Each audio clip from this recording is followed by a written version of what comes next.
السلام علیکم ورحمۃ اللہ وبرکاتہ۔ الحمدللہ رب العالمین والصلاة والسلام علی اشرف الانبیاء والمرسلین نبینا محمد وعلی آلہ وصحبہ اجمعین۔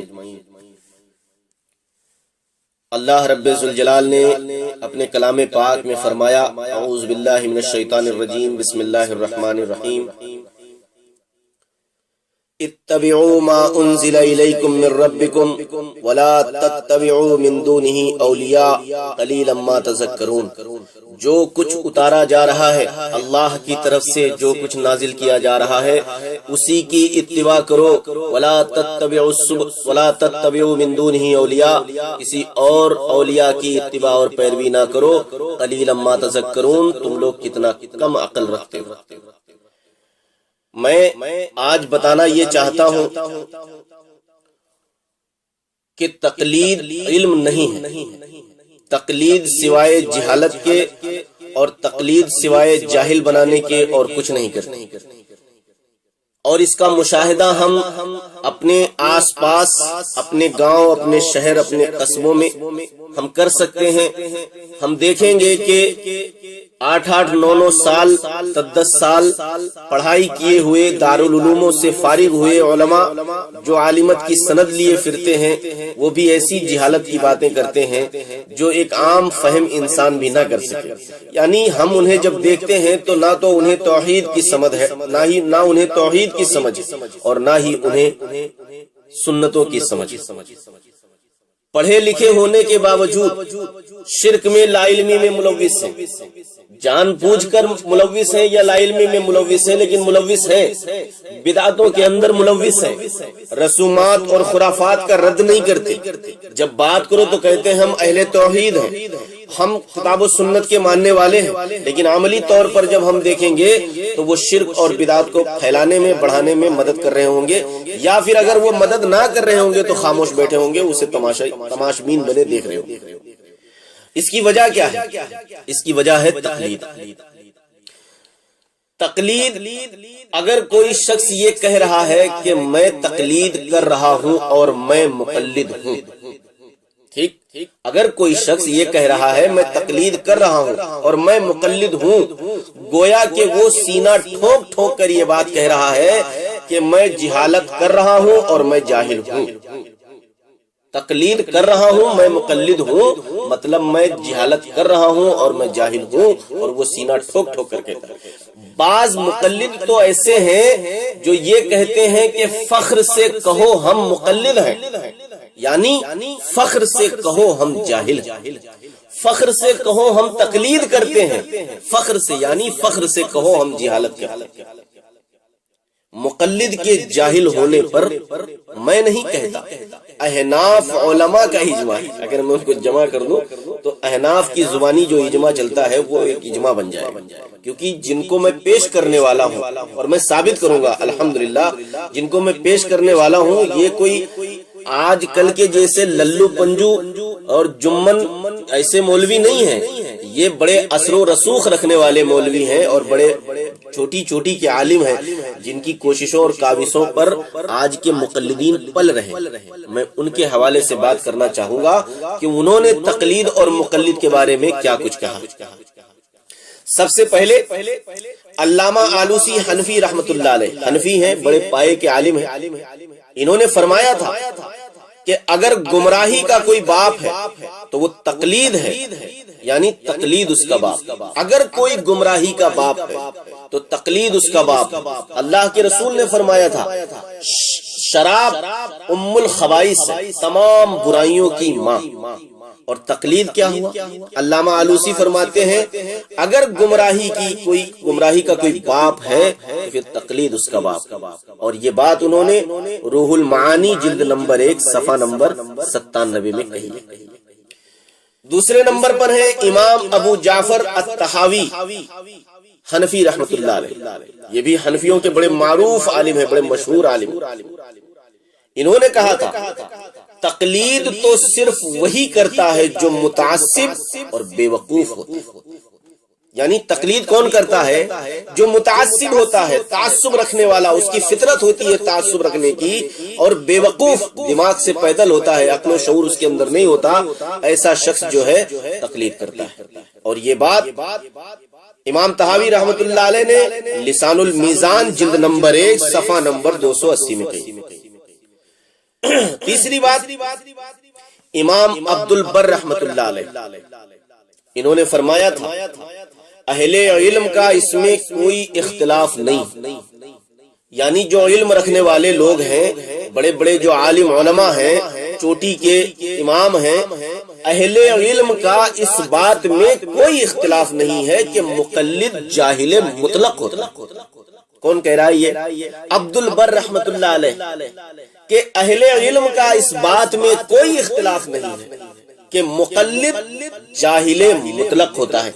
گویا کہ امام عبد البر رحمت اللہ علیہ اہل علم کا اجماع بتا رہے ہیں، اجماع پیش کر رہے ہیں، کہہ رہے ہیں کہ اہل علم کا، اب اہل علم میں جتنے علم رکھنے والے ہیں یہ سب آ جاتے ہیں، وہ کہہ رہے ہیں کہ اہل علم میں اس بات میں کوئی اختلاف ہے ہی نہیں کہ مقلد جاہل مطلق ہو۔ بات ختم۔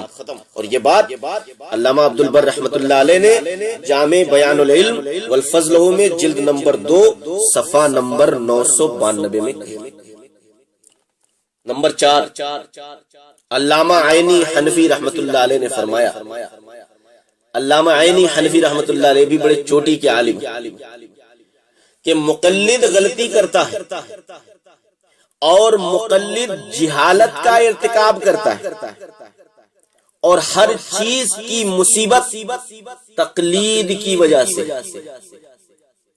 علامہ عینی حنفی رحمت اللہ علیہ کیا کہہ رہے ہیں کہ مقلد غلطی کرتا ہے اور مقلد جہالت کا ارتکاب کرتا ہے، اور ہر چیز کی مصیبت تقلید کی وجہ سے۔ البنایۃ شرح ہدایہ، البنایہ شرح ہدایہ جلد نمبر 1 صفحہ نمبر 317۔ ظاہر سی بات ہے علامہ عینی حنفی رحمت اللہ علیہ نے یہ جو بات کہی ہے مشاہدے کی بنیاد پر، تجربے کی بنیاد پر کہی ہے، کوئی اٹکل پچھو تو ہاں کا نہیں۔ انہوں نے ہدایہ کی شرح لکھی، تو جب ہدایہ کی شرح وہ لکھ رہے ہوں گے اس دوران ان کے سامنے ہدایہ پڑھا ہوگا انہوں نے، اور ان کے مسائل پر غور و فکر کیا ہوگا، اور اس نتیجے پر پہنچے ہوں گے کہ انہوں نے ضروری سمجھا کہ میں تنبیہ کر دوں کہ مقلد غلطی کرتا ہے اور مقلد جہالت کا ارتکاب کرتا ہے، اور ہر چیز کی مصیبت تقلید کی وجہ سے پیدا ہوتی ہے۔ نمبر 5 زعلی حنفی، علامہ زعلی حنفی رحمت اللہ علیہ، انہوں نے کہا تھا مقلد غلطی کرتا ہے اور مقلد جہالت کا ارتکاب کرتا ہے۔ نصب الرایہ جلد نمبر 1 صفحہ نمبر 219۔ نمبر 6 ابو زید قاضی عبید اللہ الابوسی حنفی رحمت اللہ علیہ نے مقلد کی مذمت کرتے ہوئے کہا تھا کہ تقلید کا ماحصل یہ ہے کہ مقلد اپنے آپ کو جانوروں چوپایوں کے ساتھ ملا دیتا ہے۔ اگر مقلد نے اپنے آپ کو جانور اس لیے بنا لیا ہے کہ وہ عقل و شعور سے پیدل ہے، تو پھر اس کو اپنا دماغی علاج کرانا چاہیے، نہ کہ اسے تقلید کرنا چاہیے۔ یہ میں نہیں کہہ رہا، یہ اہل حدیثوں کی بات نہیں ہے، یہ تو میں احناف کے گھر کا دروازہ کھول کر ان کی تجوری میں رکھے ہوئے زیورات دکھا رہا ہوں کہ بھیا دیکھو یہ تمہاری لائبریریوں کے زیورات ہیں جو تم نے کتابوں میں چھپا کر کے رکھے ہیں۔ اب کے بچھڑے تو شاید کبھی خوابوں میں ملے، جس طرح سوکھے ہوئے پھول کتابوں میں ملے، تو یہ کتابوں کے پھول ہیں جو میں تمہیں دکھا رہا ہوں کہ جس طرح سوکھے ہوئے پھول کتابوں میں ملے۔ سوکھے ہوئے پھول کب ملتے ہیں؟ جب کبھی کدار اچانک کوئی کتاب کھول دی جاتی ہے، برسوں کے بعد اس میں ایک سوکھا پھول نظر آتا ہے تو ہمیں یاد آ جاتا ہے کہ کسی نے ہمیں دیا تھا، ہم نے یہاں رکھ دیا ہے۔ تو ابو زید قاضی عبید اللہ ابوسی حنفی رحمت اللہ علیہ نے مقلدوں کی مذمت کرتے ہوئے کہا تھا کہ تقلید کا اگر کچھ حاصل ہے تو یہ ہے کہ مقلد اپنے آپ کو جانوروں چوپایوں کے ساتھ ملا دیتا ہے۔ چوپائے اسے کہتے ہیں جو جانور گھر میں پالے جاتے ہیں، اور باقی جانور تو عام جانور ہیں، تو اس کے ساتھ ملا دیتا ہے۔ اگر کہتے ہیں وہ ان کو مطلب مشورہ بھی دے رہے ہیں کہ اگر مقلد نے اپنے آپ کو جانوروں سے اس لیے جانور بنا لیا ہے کہ وہ عقل و شعور سے پیدل ہے، کیونکہ جانور بھی عقل و شعور سے پیدل ہوتے ہیں، تو اگر مقلد نے اپنے آپ کو جانور اس لیے بنا لیا ہے کہ وہ بھی عقل و شعور سے پیدل ہیں، تو اس کا دماغی علاج کرانا چاہیے، اس کا دماغی علاج کرانا چاہیے، مینٹل ہاسپٹل میں لے جا کر ایک دو جھٹکے دلوانا چاہیے تاکہ اس کا الٹا دماغ سیدھا چلنے لگے اور وہ تقلید کو چھوڑ کر کتاب و سنت کی طرف آ جائے۔ اور یہ بات انہوں نے کہی ہے تقویم الادلہ فی اصول فقہ، صفحہ نمبر 390، نمبر 7۔ بریلویوں کے نزدیک بہت اونچا مقام رکھنے والے ایک صوفی ہیں سلطان باہو، وہ مقلدوں کا حقیقی مقام بیان کرتے ہوئے انہوں نے فرمایا تھا کہ اہل تقلید جاہل اور حیوان سے بھی بدتر ہیں، یعنی تقلید کرنے والے جو مقلد اپنے آپ کو کہتے ہیں وہ جاہل اور حیوان سے بھی بدتر ہیں۔ میں نے شروع میں کیا کہا تھا کہ اگر کوئی شخص یہ کہتا ہے کہ میں مقلد ہوں اور تقلید کر رہا تو گویا وہ سینہ ٹھوک ٹھوک کر کہہ رہا ہے کہ میں جاہل ہوں اور جہالت کر رہا ہوں۔ میں نے تو بہت ہلکی بات کی، یہ خود حنفی بزرگوں نے انہیں کیا کیا کہا ہے اور کس طرح سے کہا ہے، میں نے تو یہ بات نہیں کہی، یہ تو خود ان کے گھر کی شواہد۔ میں نے کہا نا یہ احناف کے گھر کی تجوری کا دروازہ میں نے کھول دیا ہے کہ دیکھو کتنے قیمتی زیورات تم نے اپنی تجوریوں میں بند کر رکھے۔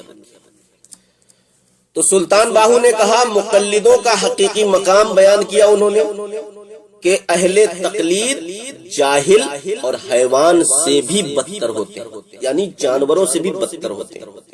توفیق الہدایت صفحہ نمبر 20، اور یہی سلطان باہو ہے اسی توفیق الہدایت میں صفحہ نمبر 167 پر کہتے ہیں کہ اہل تقلید صاحب دنیا، اہل شکایت اور مشرک ہوتے ہیں، یعنی جو مقلد ہوتے ہیں، تقلید کرنے والے ہوتے ہیں، وہ دنیا پرست ہوتے ہیں، اہل شکایت ہوتے ہیں اور مشرک بھی ہوتے ہیں۔ یہ صفحہ نمبر 167 پر اسی توفیق الہدایت کے اندر جو ہے سلطان باہو نے یہ بات کہی۔ نمبر 9، ابن جوزی رحمت اللہ علیہ کے استاد ابو الوفا علی بن عقیل بن محمد بن عقیل البغدادی حنبلی رحمت اللہ علیہ، جن کی وفات 512 ہجری میں ہوئی، انہوں نے فرمایا تھا تقلید وہ راستہ ہے جس میں لوگوں کی تعظیم ہوتی، تقلید وہ راستہ ہے جس میں لوگوں کی تعظیم ہوتی ہے اور دلیلوں کو ترک کر دیا جاتا ہے، اور یہی تقلید ہے۔ بس اس راستے میں تو اس راستے پر سب سے پہلے چلنے والا شیطان۔ مجھے ایک بات بتاؤ، یہ ساری باتیں جو ہزاروں سال پہلے، 800 سال پہلے، 700 سال پہلے یا 400 سال پہلے یا 300 سال پہلے جو یہ بزرگوں نے کہا ہے اور یہ جو کہہ گئے ہیں، کیا یہ چیزیں آج موجود نہیں، آج نہیں ہو رہی ہیں کہ یہ چیز؟ جس طرح ابن جوزی رحمت اللہ علیہ کے استاد محمد بن عقیل البغدادی نے جو یہ بات کہی ہے کہ یہ وہ راستہ ہے جس میں لوگوں کی تعظیم کی جاتی ہے، کیا نہیں ہو رہا؟ دیوبندی اپنے بزرگوں کی تعظیم کر رہے ہیں، بریلوی اپنے بزرگوں کی تعظیم کر رہے ہیں، اور وہ تو تعظیم میں اتنے آگے بڑھ گئے کہ وہ سجدہ تک کرنے لگے، قبروں کی ان کی پوجا پرستش تک کرنے لگے۔ دیوبندی بہرحال کھلے طور پر نہیں کرتے، لیکن دل میں اندرونی طور پر وہ بھی اسی بیماری میں ملوث۔ یہ تو تھا تعظیم کا مسئلہ جو ہمیں نظر آتا ہے۔ اور دوسرا انہوں نے کہا دلیلوں کو ترک کر دیا جاتا ہے، دلیلوں کو چھوڑ دیا جاتا ہے، بزرگوں کی باتیں آ جاتی ہیں، اکابروں کی باتیں آ جاتی ہیں، فقہا کی باتیں آ جاتی ہیں، اماموں کی باتیں آ جاتی ہیں، تو دلیلوں کو ترک کر دیا جاتا ہے۔ اور اس کا مشاہدہ تو الحمدللہ مجھے تو روز ہوتا ہے، مجھے تو روز ہوتا ہے کہ کتنی دیدہ دلیری اور کتنی ڈھٹائی کے ساتھ مقلدین اپنے بڑوں، اپنے اکابروں اور اپنے اماموں اور اپنے فقہا کی باتوں کے سامنے دلیلوں کو ترک کر دیتے ہیں۔ اور انہوں نے فرمایا اور یہی تقلید ہے۔ تو اس راستے پر سب سے پہلے چلنے والا شیطان۔ کتاب الفنون جلد نمبر 3 صفحہ نمبر 604، 10ویں عالم ہیں حافظ ذہبی رحمت اللہ علیہ، انہوں نے فرمایا تھا ایک مذہب کی قید کو وہی اختیار کرتا ہے جو حصول علم پر قادر ہونے سے قاصر ہو، یعنی علم حاصل کرنے پر قدرت رکھنے سے قاصر ہو ایک دم سے، جیسا کہ ہمارے زمانے کے اکثر علماء میں یا جو متعصب ہوتے ہیں۔ کتنی بہتر بات انہوں نے اپنے زمانے کی بات کی۔ حافظ ذہبی رحمت اللہ علیہ نے اپنے زمانے کی بات کی، ایک مذہب کی قید کو وہی اختیار کرتا ہے جو حصول علم پر قادر نہیں ہوتا یا پھر اس سے قاصر ہوتا ہے۔ مثال دی انہوں نے کہ جیسا کہ ہمارے زمانے کے اکثر علماء میں یا جو متعصب ہوتا ہے، ہمارے زمانے کے اکثر علماء میں پایا جا رہا ہے یہ چیز، اور ایک دوسرے لوگ بھی ہیں جو متعصب ہوتے ہیں، تو یہ دونوں صفتیں ان میں پائی جاتی ہیں مقلدین کے اندر۔ اور یہ بات حافظ ذہبی رحمت اللہ علیہ نے سیر اعلام النبلاء جلد نمبر 14 صفحہ نمبر 491 میں یہ بات۔ نمبر 11، حافظ ابن عبد البر اندلسی رحمت اللہ علیہ نے فرمایا تھا کہ مقلد اور جانور میں کوئی فرق نہیں، لا فرق بین المقلدین والبہیم۔ یہ جملہ میں اکثر مقلدین کو بولتا رہتا ہوں۔ حافظ ابن عبد البر اندلسی رحمت اللہ علیہ نے یہ فرمایا تھا مقلد اور جانور میں کوئی فرق نہیں ہوتا، لا فرق بین المقلدین والبہیم۔ جامع بیان العلم والفضل جلد نمبر 2 صفحہ نمبر 228۔ 11 عالم ہو گئے حنفیوں کے، ایک مالکی، 12۔ امام قرطبی رحمت اللہ علیہ نے فرمایا تھا، انہوں نے کہا تھا تقلید نہ تو علم کا راستہ ہے اور نہ ہی اصول و فروع میں علم کی طرف رہنمائی کرتی، اور جو علماء تقلید کو واجب سمجھتے ہیں ہمارے خیال میں وہ قطعی طور پر عقل سے عاری، عقل نام کی کوئی چیز ہی نہیں ہے۔ امام قرطبی رحمت اللہ علیہ نے کہ تقلید نہ تو علم کا راستہ ہے اور نہ ہی اصول و فروع میں علم کی طرف رہنمائی کر سکتی، یعنی تقلید جس نے کر لیا نہ تو وہ کبھی علم تک پہنچ سکتا ہے، نہ وہ اصول و فروع میں، نہ اس کے علم کی طرف اس کی رہنمائی ہو سکتی، پہنچ بھی نہیں سکتا، اس کی رہنمائی بھی نہیں ہو سکتی۔ اور وہ کہتے ہیں جو علماء تقلید کو واجب سمجھتے ہیں ہمارے خیال میں وہ قطعی طور پر عقل سے عاری ہے، مینٹل، جیسے اوپر کہا گیا ہے کہ اس کو اپنی عقل کا علاج کروانا چاہیے۔ اگر اس نے اپنے جانوروں سے ملا لیا ہے مقلد نے اپنے آپ کو، تو اس کو اپنے عقل کا علاج کروانا چاہیے۔ یہیں پر امام قرطبی رحمت اللہ علیہ فرماتے ہیں کہ جو علماء تقلید کو واجب سمجھتے ہیں ہمارے خیال میں وہ قطعی طور پر عقل سے عاری ہے۔ آج سارے کے سارے مقلدین علماء تقلید کو واجب نہیں کہتے، مطلب علامہ قرطبی رحمت اللہ علیہ کے قول کے مطابق یہ سارے کے سارے عقل سے پیدل، اسی لیے یہ لوگ بہکی باتیں کرتے ہیں، اسی لیے بکواسات کرتے ہیں، اسی لیے الٹی سیدھی تعویلیں کرتے ہیں اور اپنے عقلی گھوڑے دوڑاتے ہیں۔ اور یہ بات انہوں نے تفسیر قرطبی جلد نمبر 2 صفحہ نمبر 212 پہ۔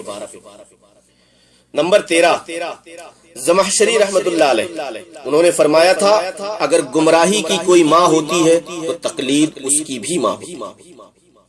اگر گمراہی کی کوئی ماں ہوتی ہے، یعنی ایک ہوتی ہے گمراہی کی ماں، ٹھیک ہے، ایک ہوتا ہے گمراہی کی ماں، وہ کہہ رہے ہیں اگر گمراہی کی کوئی ماں ہوتی ہے تو تقلید اس کی بھی ماں ہوتی ہے، یعنی اگر کوئی گمراہی کی ماں ہے تو اس ماں کی تقلید ماں۔ اللہ رحمت، ان کو عقل نہیں آ رہی، سمجھ نہیں آ رہا ہے ان بیچاروں کو، ان کی بدھی بھرشٹ ہو گئی، ٹوٹل بلاسٹ ہو چکا ہے ان کا دماغ، شارٹ سرکٹ ہو چکا ہے، علول جلول بکتے رہتے ہیں، بکواسات کرتے رہتے ہیں، نہ جانے کیسی کیسی تعویلیں، نہ جانے کیسی کیسی باتیں، صاف طور پر قرآن اور سنت کے خلاف مسائل ہیں لیکن تعویل کر رہے ہیں، اکابر پرستی، مسلک پرستی اس قدر دل میں رچی بسی ہے۔ نہیں ہم انکار نہیں کریں گے، تعویل کریں گے، اس کو منوائیں گے، تم نہیں مانو گے تو ہم تو مان رہے ہیں، سینہ ٹھوک کر مان رہے ہیں۔ جیسے کہ میں نے کہا تھا کہ فخر سے کہو ہم مقلد ہیں، یعنی فخر سے کہو ہم جاہل، فخر سے کہو ہم تقلید کرتے ہیں، مطلب کہ فخر سے کہو ہم جہالت۔ نمبر 14، امام ابن قیم رحمت اللہ علیہ نے فرمایا تھا علماء کا اس بات پر اجماع ہے کہ مقلد اور اندھا دونوں برابر ہیں۔ کس کا اجماع ہے؟ علماء کا، اوپر اہل علم کا اجماع بتایا گیا، یہاں پر علماء کا اجماع کہ مقلد اور اندھا دونوں برابر ہیں، اور علم دلیل کی بنیاد پر مسئلہ سمجھنے کو کہتے ہیں۔ علم کس کو کہتے ہیں؟ دلیل کی بنیاد پر مسئلہ سمجھنے کو کہتے ہیں، جبکہ کسی کی رائے پر چلنے کا نام تقلید ہے، اور اس رائے پر چلنے والے کو یہ معلوم بھی نہ ہو کہ یہ رائے حق پر مبنی ہے یا خطا، پھر بھی وہ چلے۔ مطلب امام ابن قیم رحمت اللہ علیہ کہ اس قول سے ہمیں یہ بات معلوم ہوئی کہ اندھا اور مقلد دونوں برابر ہوتے ہیں، اور اس بات پر علماء کا اجماع۔ اور دوسری بات یہ پتہ چلی کہ علم دلیل کی بنیاد پر مسئلہ سمجھنے کو کہتے ہیں، یعنی اگر آپ کسی سے مسئلہ اخذ کر رہے ہو تو دلیل کی بنیاد پر مسئلہ اخذ کرو، جس طرح ہم اہل حدیث الحمدللہ کرتے ہیں اور دوسروں کو بھی کہتے ہیں کہ مسئلہ کسی سے بھی پوچھو، بات کسی سے بھی پوچھو دلیل کی بنیاد پر۔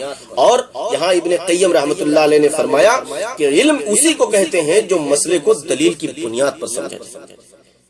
اور دوسری بات وہ کہہ رہے ہیں جبکہ کسی کی رائے پر چلنے کا نام تقلید ہے، جس کے پاس کوئی دلیل نہیں، صرف اس نے اپنے دماغ سے بات بتا دی ہے اور اس کو مان لو، اس کو تقلید کہا جا رہا ہے۔ یعنی یہاں پر ابن قیم رحمت اللہ علیہ تقلید اور علم کی تعریف بھی بیان کر رہے ہیں، اور اس کی وضاحت اور صراحت بھی کر رہے ہیں کہ علم دلیل کی بنیاد پر مسئلہ سمجھنے کو کہتے ہیں، جبکہ کسی کی رائے پر چلنے کا نام تقلید ہے، اور اس رائے پر چلنے والے کو یہ بھی معلوم نہ ہو کہ رائے حق پر مبنی ہے یا خطا پر۔ بس کولو کا بیل پیرے جا رہا ہے، پیرے جا رہا ہے، پیرے جا رہا ہے۔ ایک بھیڑ جب آگے چلتا ہے تو سر جھکا کر، اسی کے پیچھے سارے بھیڑ منڈی گھسائے ایک میں چلے جاتے ہیں، اگر اگلا گیا کہیں کنویں میں گر گیا تو سب کنویں میں گر جائیں گے، وہ سوچیں گے اندر کوئی راستہ ہے۔ یہ مقلدوں کی حال، اور یہ بات امام ابن قیم رحمت اللہ علیہ نے القصیدۃ النونیہ میں کہی ہے۔ اب آتے ہیں 15 نمبر سب سے اہم بات، جس کے نام پر یہ سارا بوال مچا۔ امام ابو حنیفہ رحمت اللہ علیہ، نعمان بن ثابت امام ابو حنیفہ رحمت اللہ علیہ فرمایا کرتے تھے، لوگ ہدایت پر رہیں گے جب تک ان میں حدیث کے طالب حدیث کے طالب یعنی حدیث کے طلبگار، حدیث کو مانگنے والے، دلیل پر حدیث کا مطالبہ کرنے والے۔ امام ابو حنیفہ رحمت اللہ علیہ فرمائے لوگ ہدایت پر رہیں گے جب تک ان میں حدیث کے طالب ہوں گے، جب حدیث چھوڑ کر اور چیزیں طلب کریں گے تو پھر وہ بگڑ جائیں گے، حدیث چھوڑ کر اور چیز طلب کریں گے تو بگڑ جائیں گے۔ مقلدین کیا کہتے ہیں؟ ہم اگر کسی عالم پر حسن ظن رکھتے ہوئے کوئی بات، کوئی مسئلہ اس سے پوچھ لیتے ہیں، اور ہم یہ حسن ظن رکھیں کہ اس کے پاس کوئی نہ کوئی دلیل تو ہوگی ہی، اور ہم نے اس کو مان لیا، تو کیا ہم گمراہ ہو گئے؟ ہم دائرے اسلام سے خارج ہو؟ اللہ کے بندو، تمہارے امام کہہ رہے ہیں، جن کے امام پر تمہارے ملا نے روٹیاں سیک رہے ہیں، جن کے نام پر قبروں کی تجارت ہو رہی ہے، جن کے نام پر بدعتوں کو پروسا جا رہا ہے، جن کے نام پر خرافاتوں کو، رواجوں کو عام کیا جا رہا ہے، امام ابو حنیفہ رحمت اللہ علیہ فرمایا کرتے تھے، یعنی ہمیشہ وہ اس بات کو فرمایا کرتے تھے، لوگ ہدایت پر رہیں گے جب تک ان میں حدیث کی طلب ہو یا پھر حدیث کے طالب ہوں گے۔ بتاؤ امام ابو حنیفہ رحمت اللہ علیہ کے اس قول کے مطابق اہل الحدیث آج ان کے قول پر کھرے اتر رہے ہیں یا نہیں؟ تم جیسے مقلدین تو کہیں کونے میں بھی نہیں نظر آتے۔ اور انہوں نے فرمایا کہ جب تک ان میں حدیث کے طالب ہوں گے وہ لوگ ہدایت پر رہیں گے، جب حدیث کو چھوڑیں گے اور چیز کی طلب کریں گے تو پھر وہ بگڑ جائیں گے۔ یعنی مقلدین سب کے سب بگڑ چکے ہیں امام ابو حنیفہ رحمت اللہ علیہ کے قول کے مطابق۔ میزان الشعرانی کے اندر جلد نمبر 1 صفحہ نمبر 71 پر یہ بات موجود ہے۔ میرے بھائیو، ہے فقط توحید و سنت امن و راحت کا طریق، ہے فقط توحید و سنت امن و راحت کا طریق، فتنہ و جنگ و جدل تقلید سے پیدا نہ کر، فتنہ و جنگ و جدل تقلید سے پیدا نہ کر، گر نہیں ہے جستجوے حق کا تجھ میں ذوق و شوق، گر نہیں ہے جستجوئے حق کا تجھ میں ذوق و شوق، امتی کہلا کے پیغمبر کو تو رسوا نہ۔ یہ شعر علامہ اقبال رحمت اللہ علیہ کی کہے گی۔ مسلک سنت پہ اے سالک چلا جا بے دھڑک، جنت الفردوس کو سیدھی گئی ہے یہ سڑک، جنت الفردوس کو سیدھی گئی ہے یہ سڑک۔ دین یہی ہے کہ نبی کریم صلی اللہ علیہ وسلم کے قدم بقدم چلا جائے، اس کے علاوہ ابو لہب کا دین ہے، وہ دین محمدی نہیں۔ دین وہی ہے کہ نبی کریم صلی اللہ علیہ وسلم کے قدم بقدم چلا جائے، جہاں اللہ کے رسول نے قدم رکھا بس اسی پر پیر رکھتے ہوئے آگے چلے جائے۔ اس کے علاوہ جو راستے ہیں وہ ابو لہب کا دین ہے، وہ دین محمدی نہیں۔ اب آخر میں کچھ چند باتیں میں بتلا دوں۔ ابھی تک تو یہ تقلید کے ماننے والوں کے لیے تھا، تقلید بذات خود کیا ہے اس پر بھی تھوڑی سی روشنی ڈال دی جائے۔ حافظ ابن قیم رحمت اللہ علیہ نے فرمایا تھا کہ تقلید کی یہ بدعت چوتھی صدی ہجری میں پیدا ہوئی ہے، جس صدی کی مذمت رسول اللہ صلی اللہ علیہ وسلم نے اپنی مقدس زبان سے بیان فرمائی ہے۔ اعلام الموقعین جلد نمبر 2 صفحہ نمبر 208 میں موجود۔ حافظ ابن عبد القیم رحمت اللہ علیہ نے ابن القیم رحمت اللہ علیہ نے فرمایا کہ تقلید یہ وہ بدعت ہے جو چوتھی صدی میں پیدا ہوئی، جس صدی کی مذمت اللہ کے رسول صلی اللہ علیہ وسلم نے کی۔ پہلی بات تو حافظ ابن قیم رحمت اللہ علیہ نے احادیث کی روشنی میں اس بات کو بتلایا کہ تقلید بدعت ہے اور اس کی پیداوار چوتھی صدی ہجری کی۔ دوسری بات، حافظ ابن حزم رحمت اللہ علیہ نے کہا تھا تقلید مذاہبہ، جو تقلید مذاہب اربع ہے، مذاہب اربع کی تقلید چوتھی صدی ہجری میں پیدا ہوئی ہے۔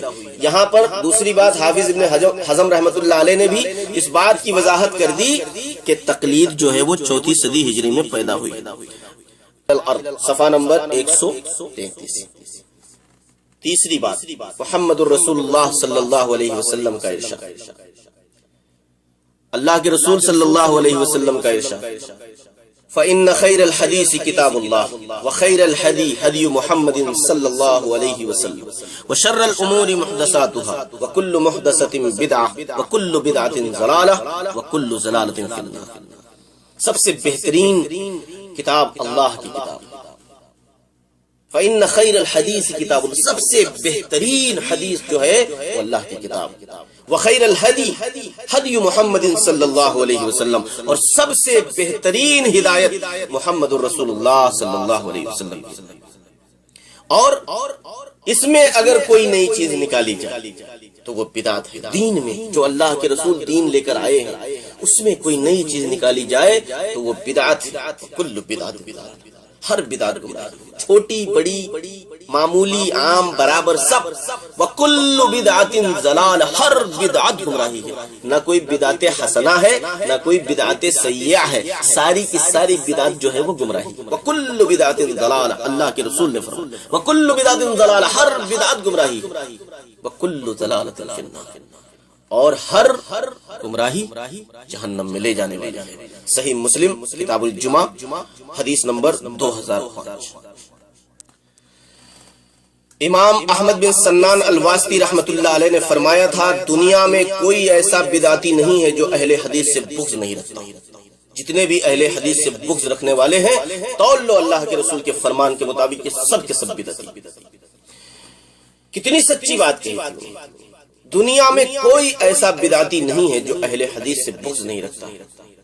معرفت العلوم الحدیث للحاکم صفحہ نمبر 4، شیخ عبد القادر جیلانی رحمت اللہ علیہ نے فرمایا تھا اہل بدعت کی علامات یاد رکھو کہ اہل بدعت کی کچھ مخصوص نشانیاں اور علامات ہیں جن سے وہ پہچان لیے جاتے ہیں۔ مثال کے طور پر انہوں نے بتایا کہ اہل بدعت اہل حدیث پر طعن و تشنیع کرنی، یہ اتنی عام بات تھی شیخ عبد القادر جیلانی رحمت اللہ علیہ کے زمانے میں بھی کہ انہوں نے مثال دے کر اسی کو سمجھایا۔ انہوں نے کہا اہل بدعت کی کچھ مخصوص نشانیاں ہوتی ہیں اور علامات ہوتی ہیں جن سے وہ پہچان لیے جاتے ہیں۔ مثال کے طور پر اہل بدعت اور اہل حدیث پر، مثال کے طور پر اہل بدعت جو اہل حدیث پر طعن و تشنیع کرتے ہیں، یعنی یہ اتنے معروف تھے اہل حدیث سے نفرت کرنے والے اس دور میں بھی کہ انہوں نے مثال ہی انہی کی دی تاکہ لوگ سمجھ جائیں کہ اہل بدعت کون لوگ ہوتے ہیں، اور آج بھی یہی حال ہے. کوئی ایسا مقلد اس دنیا کے اندر پیدا نہیں جو اہل حدیث پر طنز نہ کرے. شیخ عبد القادر جیلانی کی کتاب غنیت الطالبین صفحہ نمبر 205.